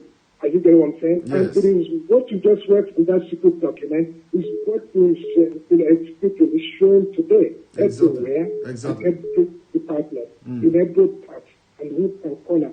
I don't know what's the problem with the Biafra. Why are these people afraid? Why are they jealous? Why don't they? I mean, is it anything wrong if the people say they want to go? America said that you are gifted.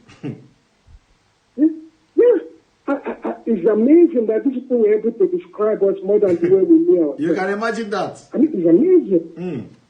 How a people with another people you don't have any connection with, you do not share some value, and they know you better than we know ourselves. It's amazing. And exactly everything they describe is what we are. Exactly. And this is what is supposed to be, and that's why we're going through all these troubles. And they were ready, and they were ready to lose. They were ready to lose everything they have in Nigeria. Exactly, it's amazing. Well, I just want to appreciate you, and I know I trust your ability. I know you have handed everything to. You have. You must have impacted Meta City. I know that. I know you will do that, and I'm looking forward to. That interactions and then that debate with Meta City. The debate is a must. The debate is a must watch. It's a must watch. The debate is a must watch. Definitely. I'll watch it. I'll try as much as you have it again. That would be great. Simon Hector, I want to ask you one question. Go ahead. I often hear our leader, Nnamdi Kanu, described Ikocha as the capital. Where is Ikocha? Because some people ask me that question, I don't really know. I don't really know where Ikocha is and why that choice. Do you know? Do you have an idea? Well, that's a very, very strong question. Ikocha has become one of the most popular places in this struggle. And a lot of people don't know how to describe or the exact place of Iguacha. I think we need to do some research to be specific. But I think it's in Port Harcourt, yeah. I know you are one of our system who give us information and who educate us. That's why I just said let me ask. Otherwise, I wanted to ask him, but to reach our leader is. 1 million lines are going at the same time. But of course, the place is in Port Harcourt. But we need to. I need to do some research so I can give you, description of where it is in Port Harcourt. I think it's Port Harcourt, the Riverine area. That's what I was telling people that I'm having this argument with. But it says somewhere in other parts. I said, no, Equator should be in the equatorial area. Yes. Yeah. But when you talk about where is Iguacha, I need to, saying Port Harcourt is not enough for me. Okay. I need to give you description. Thank you. Yes, thank you very much. Yeah. Okay, bye-bye. Yeah. Hello. Yeah, Matthew Simon. Good evening, good morning. Your name and where you calling from, please? Yeah. I'm calling from the United States of America. My name is Paul Ezieme. Well, Ezieme, Mr. Ezieme, welcome to the program. I appreciate you to the way you spanked. I'm saying Okubai. The way you did that man in here yesterday. I'm really proud of you. You made me proud. Thank you very much. So you watched the debate. You just spanked him the way I wanted. I wanted it like a baby. I just gave you thumbs up. That's it. All right. I just crossed the street. That's it. Bye. Oh, I lost this, my brother. He wanted to tell about the yesterday debate. Oh my goodness. Hello? Hello? Hello. Yes, good evening. Your name and where you calling from, please? Good evening, Mazi Simon Neba. It's Mazi Ben Wabweze calling once again from Barcelona, Spain. Mazi Ben Wabweze from Barcelona. Welcome to the program. Yeah, thank you, my brother. I've been following you even when you have not started doing this program because one of your friends, it happens to be my brother, my only brother here in Spain, Chinedu Ike Patrick. Wow, he's my cousin. My own Ike. Yes. I was the one that gave him your number the day he called you once in the program like this. Yes. Welcome. Because welcome. He always tell me how you people came together and everything. Exactly. So I told him I'd be following you. He was surprised. Exactly. Thank you very much. Go ahead.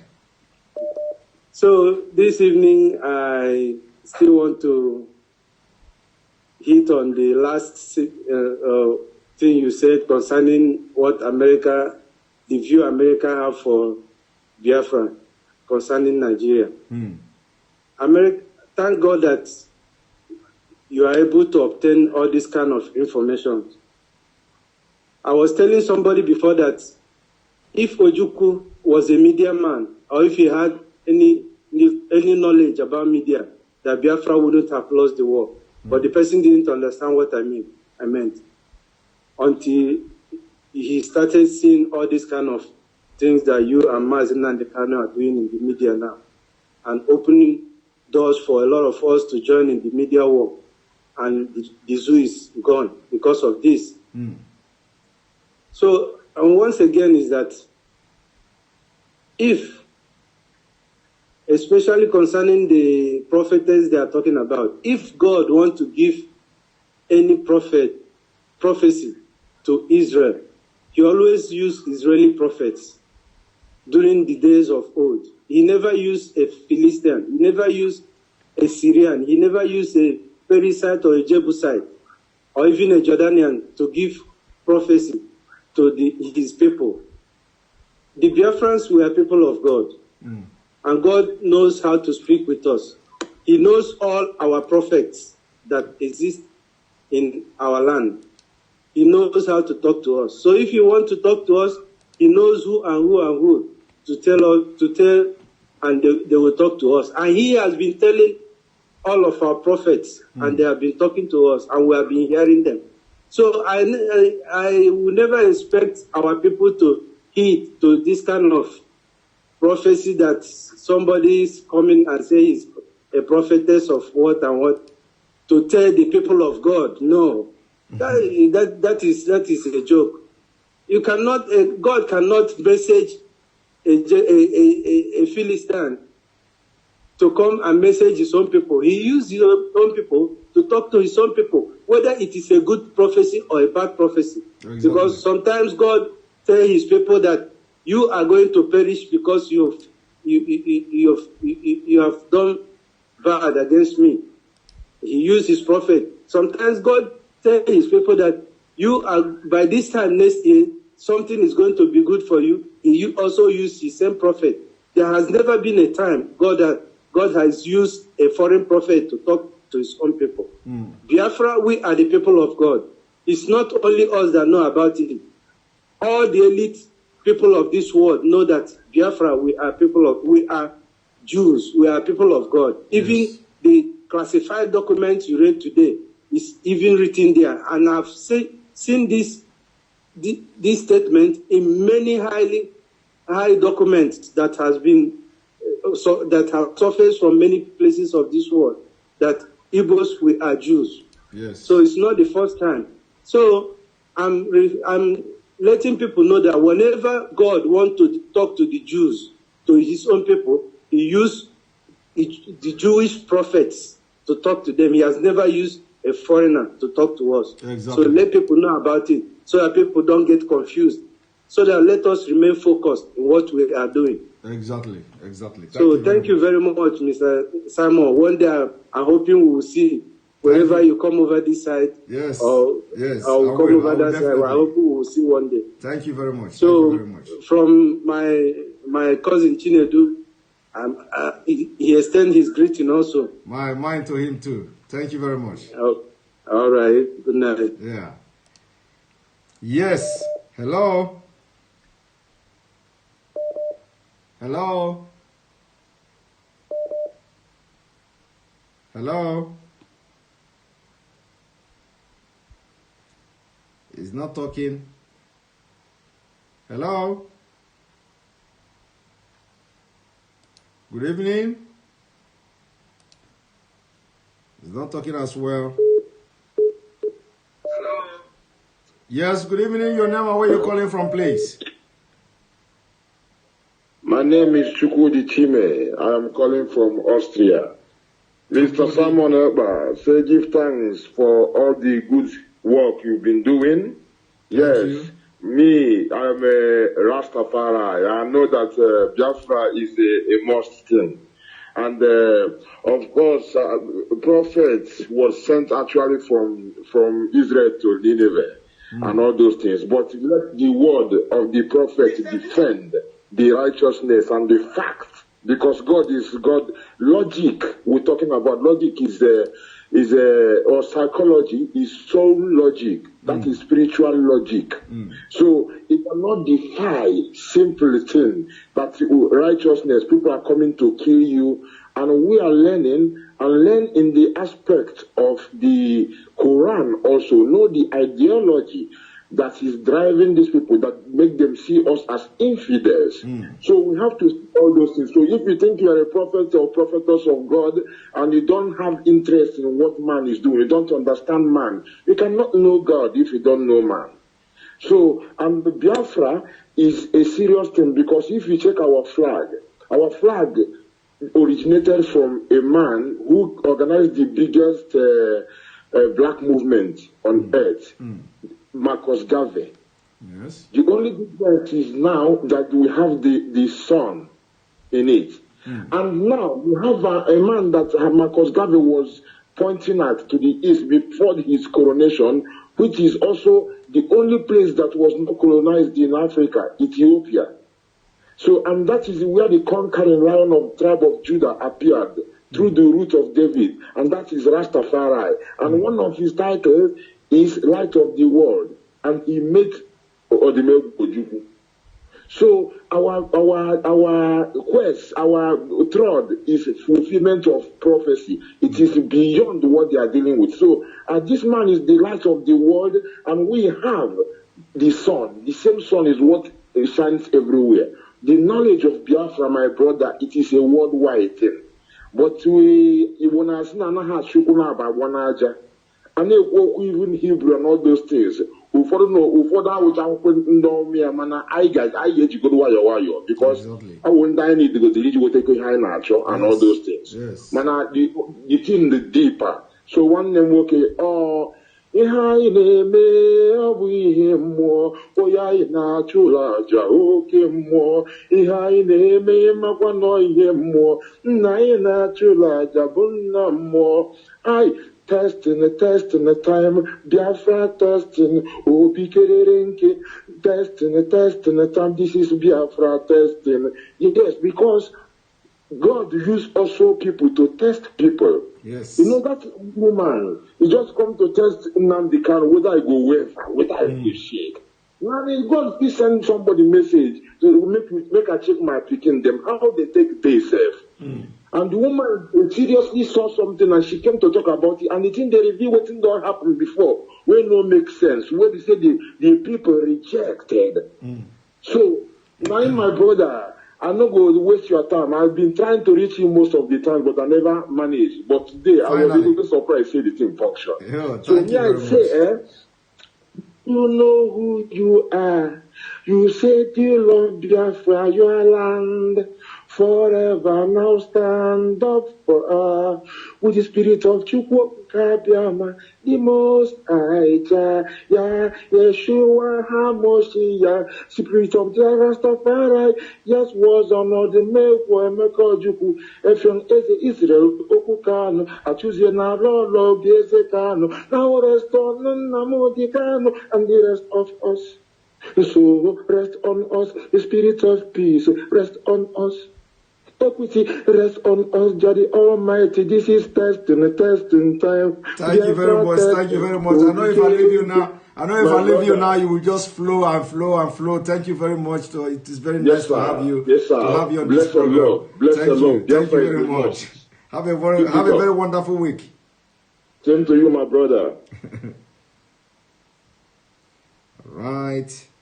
And a lot of number already coming. I think I will take like 1 or 2 more calls and we'll call it a day. A lot has happened, a lot are coming, we are reviewing a lot of things. Numbers are coming, and please, it can be that the number will be just showing that you have called or you are calling. It is too busy. The number is too busy because you can imagine if like 500 people calling at the same time, it is always very difficult. Always very difficult. Good evening. Your name and where you calling from, please? Hello? Hello.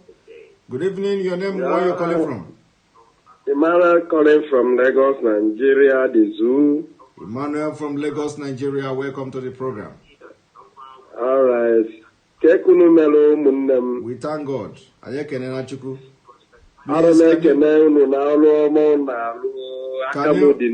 Yes, can you speak in English? Can you speak in English so that every other person will understand? All right. God, I am greeting you and my great brother Simon for what you are, for the great work you guys are doing over there. Thank you very much. So I'm praying that the God Almighty will see you guys through. And this is very, very powerful work. You guys should not shake. The God Almighty is behind all of you guys. You understand me? Amen. God will be with all you guys. God will definitely be with. Amen. Amen. We lost him. It's just to test our faith. Okay. But God is with us. Exactly. Good night. Thank you very Good much. night. Thank you very much. Yes, and one more call. I think I have to take another one more call, and we call it a day.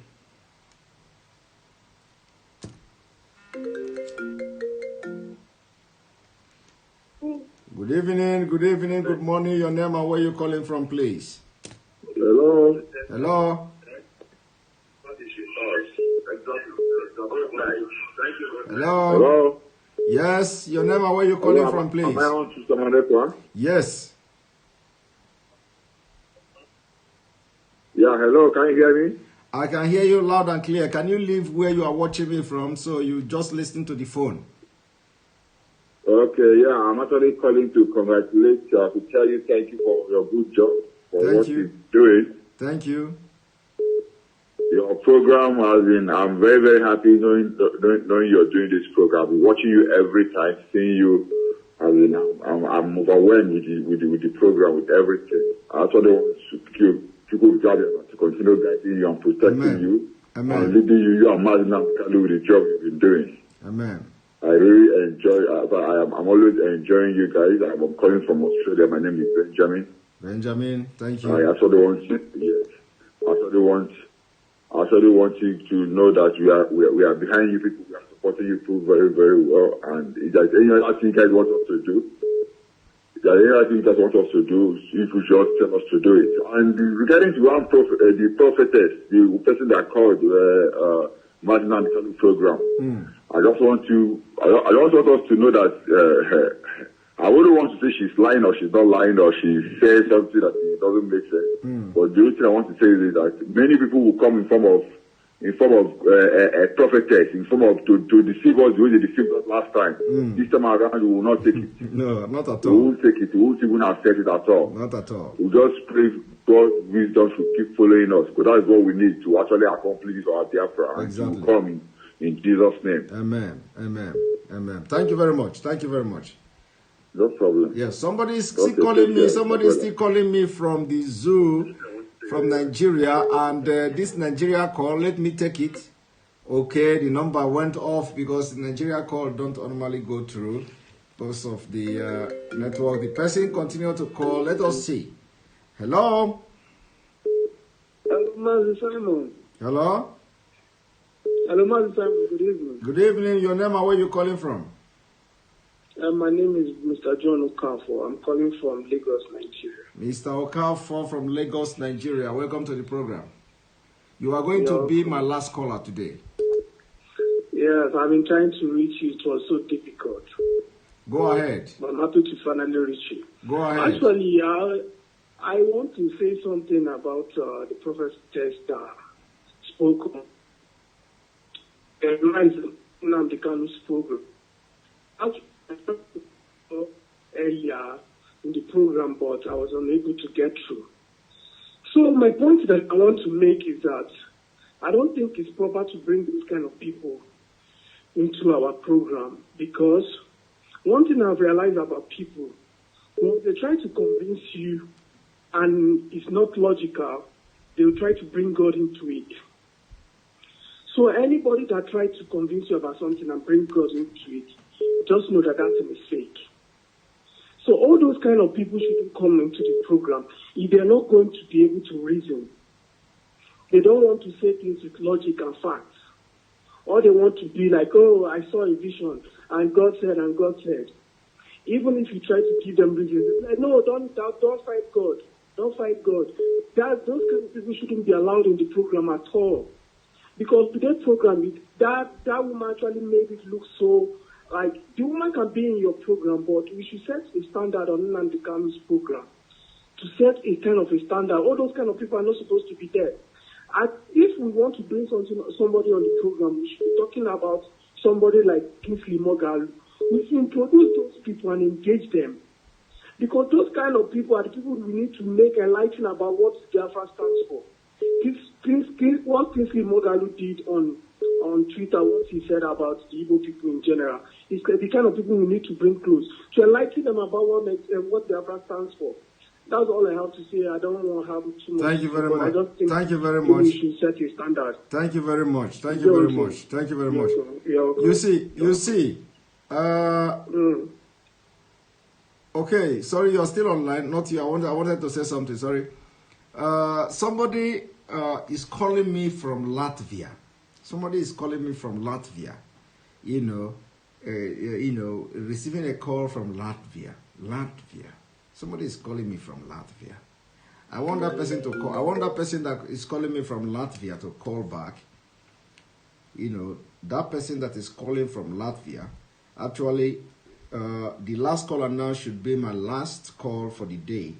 But somebody is calling from Latvia. I want that person from Latvia to call back. If you don't call in the next 10 seconds, we will call this whole broadcast a day and we'll continue tomorrow.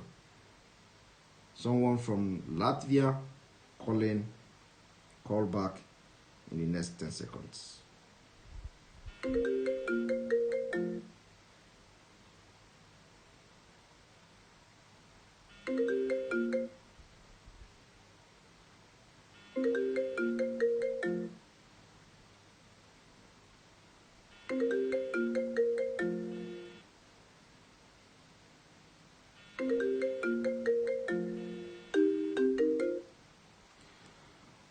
right.